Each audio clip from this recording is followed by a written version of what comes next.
जय हिंद दोस्तों। 2020 में ये रहा अजरबैजान और अजरबैजान के जस्ट बगल वाला जो कंट्री है उसका पड़ोसी वो है अर्मेनिया। अर्मेनिया और अजरबैजान के बीच में एक क्षेत्र है जिसका नाम है नागोरी काराबाग। ये क्षेत्र जो आपको नजर आ रहा है येलो येलो सा, ये नागोरी काराबाग है और ये काफी ज्यादा विवादित रहता है दोनों कंट्रियों के बीच में।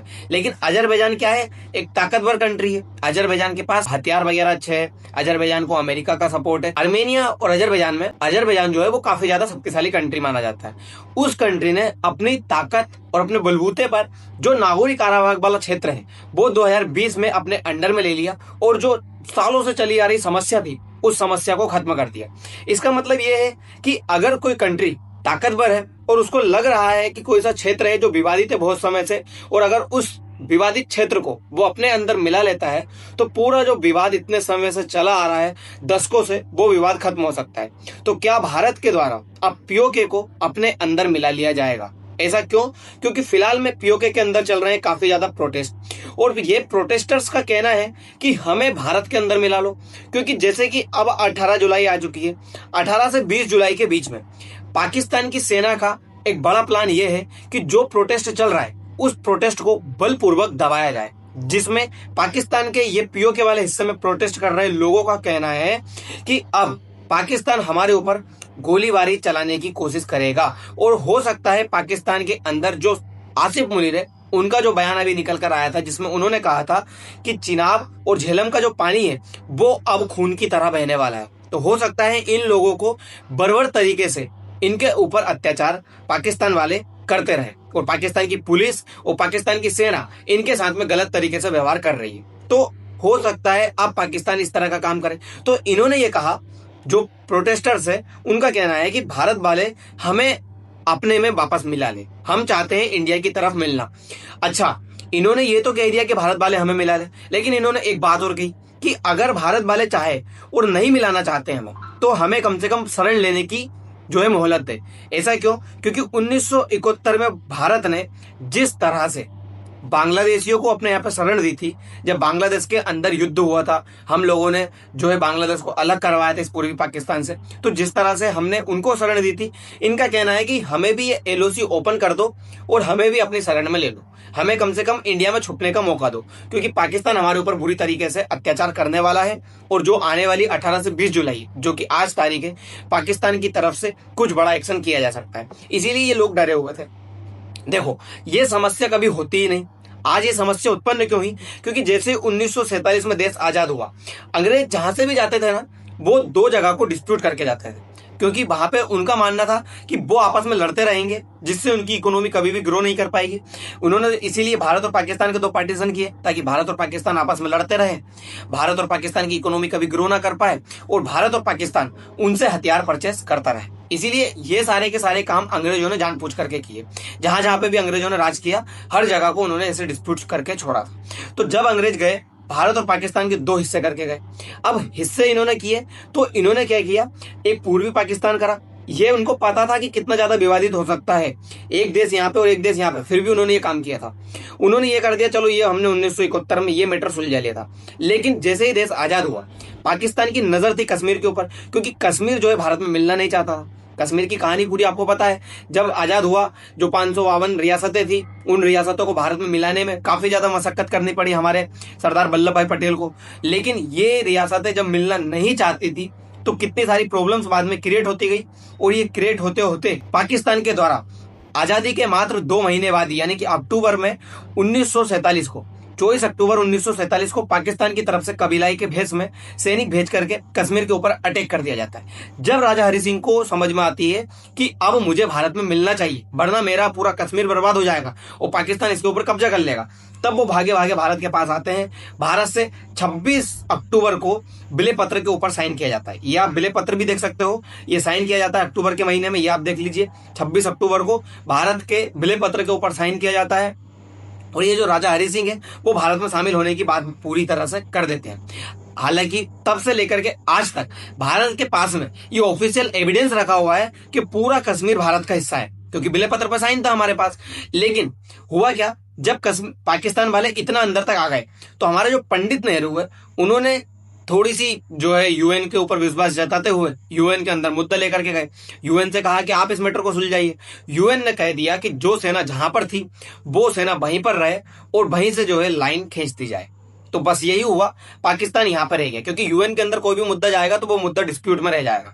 यूएन उस मुद्दे को सुलझाता नहीं है, उस मुद्दे को तुरंत खत्म करने की कोशिश करता है, और वही यूएन के द्वारा किया गया था। तो ये भारत के लिए वहां पे प्रॉब्लम हो गई थी।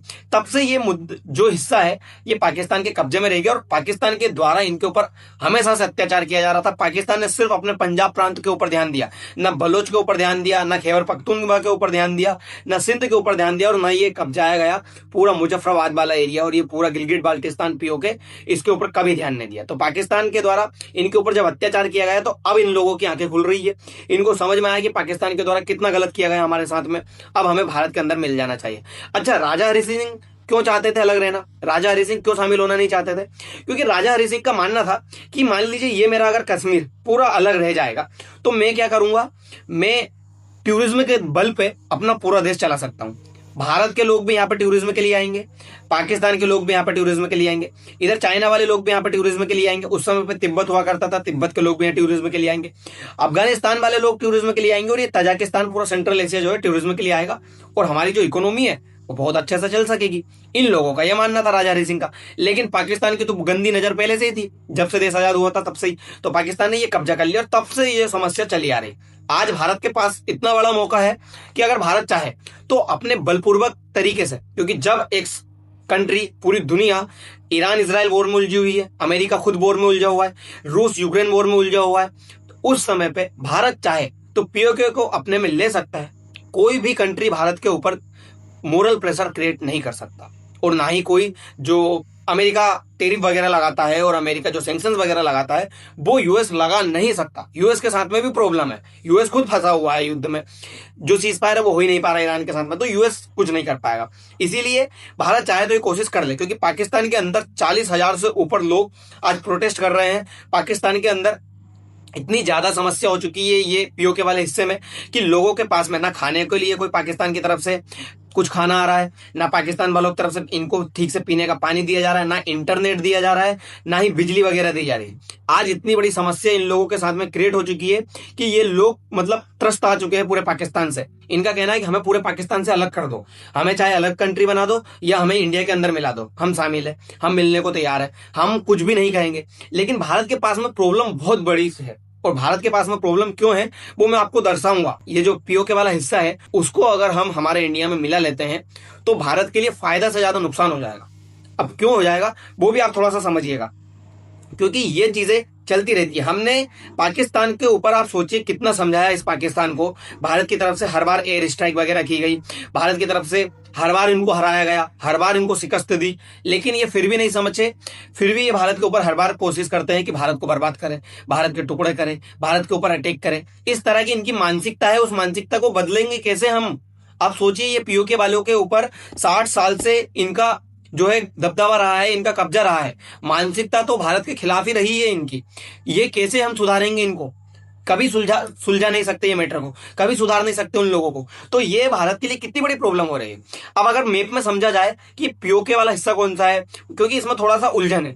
देखिए, ये वाला जो हिस्सा आपको नजर आ रहा है ये है पूरा पीओके वाला हिस्सा, ये, और इसमें से भी ये जो हिस्सा आपको नजर आ रहा है ये इतना, ये है पूरा पीओके वाला, जिसे पाकिस्तान आजाद कश्मीर बोलता है और हम पाकिस्तान अधिकृत कश्मीर बोलते हैं, यानी कि पाक ऑक्यूपाइड कश्मीर। और ये वाला जो हिस्सा आपको नजर आ रहा है ये क्या है? ये है गिलगिट बाल्टिस्तान वाला हिस्सा। और आपको एक जो यहाँ पे नजर आ रहा होगा ये है ब्लैक कलर में, ये है सक्सगाम घाटी।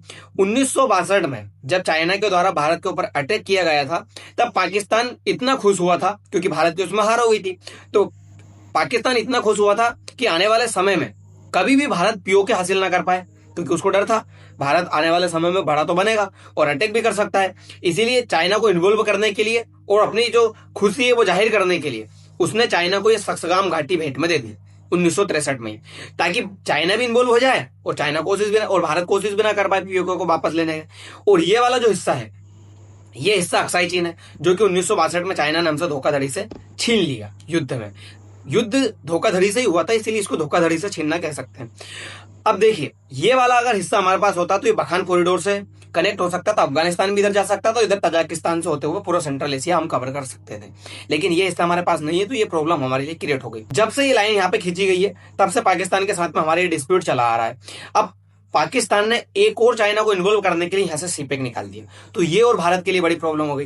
देखिए, ऑपरेशन सिंदूर में जो हमने ऑपरेशन सिंदूर किया था, तब पाकिस्तान के ऊपर जो एयर स्ट्राइक की थी वो हमने इसी एरिया में की थी, ये मुजफ्फराबाद वाला एरिया और ये थोड़ा सा पाकिस्तान वाला एरिया, जो 9 ठिकाने को हमने टारगेट बनाया था वो यही था। तो इसके बाद भी पाकिस्तान समझ में नहीं आ रहा।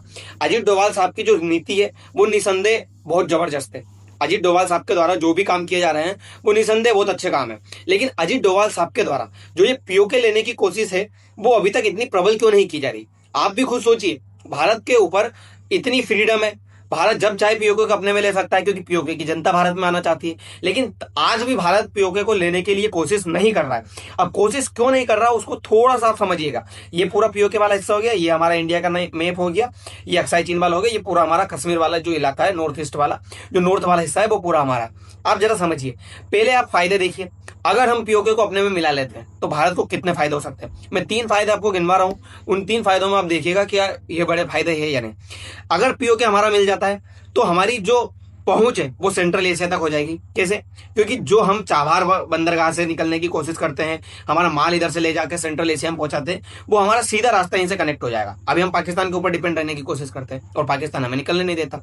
तो अफगानिस्तान से ये बखान कॉरिडोर और बखान कॉरिडोर से इधर तजाकिस्तान और पूरा सेंट्रल एशिया लगा हुआ है, तो हमारा रास्ता यहाँ से जो ग्लोबल ट्रेड है वो बढ़ सकता है। पूरी पहुंच जो हमारी है वो कहाँ हो सकती है? सेंट्रल एशिया में, तो हमारा व्यापार बढ़ेगा, ये फायदा हो सकता है। दूसरा फायदा, जो आतंकवादी है वो आतंकवादी इसी एरिया से आते हैं ज्यादा करके, वो आतंकवादी हम यहाँ पे यहीं पे खत्म कर सकते हैं। हमारी सेना जब यहाँ पे लग जाएगी तो हम उनको यहीं पे रोक सकते हैं। ये बड़ा फायदा भारत को हो सकता है। तीसरा अगर मैं फायदा आपको गिनवाऊं तो जो चाइना ने सीपेक निकाला यहाँ से, वो सीपेक खत्म हो सकता है। क्योंकि हमने जब चाइना के द्वारा यहाँ से सीपेक निकाला गया था, बहुत बार मना किया था कि ये हमारा हिस्सा है, हम इसको कभी भी ले, लेकिन चाइना जानबूझ के इसमें इन्वॉल्व हुआ। चाइना ने यहाँ पे 60 बिलियन से अधिक का डॉलर जो है खर्च कर दिया, और चाइना ने यहाँ पे इंफ्रास्ट्रक्चर डेवलप किया, चाइना ने यहाँ पे बहुत चीजें जो है डेवलपमेंट की। अब चाइना को डर है कि भारत अगर पीओके लेगा तो उसका सीपेक वाला जो प्रोजेक्ट है वो पूरी तरह से खत्म हो जाएगा। हम क्यों निकलने देंगे फिर चाइना को? जो चाइना की पहुंच यहाँ पे आई है इंडिया वाले हिस्से में वो खत्म हो सकती है, तो भारत को ये बड़ा फायदा हो सकता है। अब नुकसान देखिए आप, इस पीओके वाले हिस्से में लगभग 45 से 60 लाख के आसपास पब्लिक रहती है। ये पब्लिक पूरी बेरोजगार है, इनके पास में खाने को दाने नहीं है। पूरा जो अनडेवलपमेंट का एरिया है ये पूरा कोई डेवलपमेंट का काम नहीं किया गया पाकिस्तान की तरफ से। अगर ये हिस्सा भारत में मिलता है तो आर्थिक दबाव भारत के ऊपर सबसे बड़ा बन जाएगा। कैसे बन जाएगा? इन लोगों को एक तो नौकरी दो, इनको खाने की पूरी व्यवस्था करो, यहाँ पे डेवलपमेंट का पूरा काम करो, इन लोगों को मुख्य धारा में लेकर के आओ, जो भारत की मेन धारा है उसमें। ये सोचिए कितना ज्यादा भारत को बिलियंस ऑफ डॉलर में खर्च करना पड़ेगा। ये भारत के लिए सबसे बड़ी समस्या हो सकती है। दूसरी बात, इनकी जो मानसिकता है पिछले 60 सालों से पूरी पाकिस्तान से मिली हुई है। पाकिस्तान वाले भारत के ऊपर बर्बर तरीके से भारत को दुश्मन समझते हैं, भारत के साथ में गलत करने की कोशिश करते हैं, आतंकवादी घटनाएं करते हैं। अगर ये हमारे इसमें मिल गए तो सोचिए भारत के लिए ये क्या वफादार हो पाएंगे उसमें? क्या भारत के लिए इतना फायदेमंद हो पाएगा? ये प्रॉब्लम भारत के लिए सबसे बड़ी यहाँ पे उत्पन्न हो सकती है। तीसरी अगर प्रॉब्लम भारत की देखी जाए तो जो सीपेक अगर हम यहाँ से खत्म करेंगे तो चाइना से सीधा सैन्य टकराव भारत का हो सकता है। अब चाइना से सीधा सैन्य टकराव भारत का होना भारत के लिए कितनी बड़ी मुसीबत बन सकता है ये आप खुद जानते हो। अभी के अभी हम सैन्य टकराव नहीं झेल सकते, हमारी बढ़ती इकोनॉमी को ये कहीं ना कहीं नीचे धकेल देगा। ये प्रॉब्लम भारत के लिए बहुत बड़ी समस्या है। इसलिए पीओके को लेने के लिए भारत सरकार भी अभी इतनी तेजी से जो है आगे बढ़ नहीं रही है। अब आप और क्या सोचते हो? क्या पीओके को लेना भारत के लिए ज्यादा फायदेमंद रहेगा या न लेना भारत के लिए फायदेमंद रहेगा? इस चीज को आप जरूर बताइएगा। दोस्तों फिलहाल के लिए इतना ही, मिलते हैं अगली वीडियो में। धन्यवाद।